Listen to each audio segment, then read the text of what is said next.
ایک دفعہ کا ذکر ہے کہ ایک چھوٹے سے گاؤں میں دو آدمی رہتے تھے۔ ایک رشید شہر کا سب سے امیر سوداگر تھا اور دوسرا ابراہیم ایک عقلمند بوڑھا استاد جس کے پاس کتابوں کے سوا کچھ نہیں تھا۔ ایک دن بادشاہ نے ایک چیلنج کا اعلان کیا، جو میرے لیے سب سے قیمتی تحفہ لے کر آئے گا وہ میرے دربار میں عزت پائے گا۔ راشد نے اپنی دولت پر فخر کرتے ہوئے ایک سینہ سونے، چاندی اور چمکتے ہوئے جواہرات سے بھر دیا۔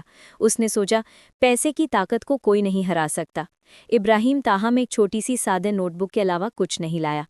جب بادشاہ نے اس کی وجہ پوچھی تو ابراہیم نے کہا، مہاراج، سونا اور چاندی خرچ اور کھویا جا سکتا ہے، لیکن حکمت جو ایک بار لکھی اور بانٹ لی جائے ہمیشہ زندہ رہتی ہے۔ اس کتاب میں ایسے اسباق ہیں جو بادشاہوں اور کسانوں کی رہنمائی کر سکتے ہیں دولت کے دھول میں بدل جانے کے بعد۔ عدالت خاموش ہو گئی۔ بادشاہ نے کتاب کھولی اور انصاف، مہربانی اور قیادت کے بارے میں دانشمندانہ الفاظ پڑھے۔ اس نے محسوس کیا کہ کوئی خزانہ اس سے زیادہ قیمتی نہیں ہو سکتا۔ بادشاہ نے ابراہیم کو فاتح قرار دیا۔ اس نے کہا، پیسہ محل بنا سکتا ہے لیکن حکمت قوموں کی تعمیر کرتی ہے۔ حقیقی طاقت دولت میں نہیں، علم میں ہے۔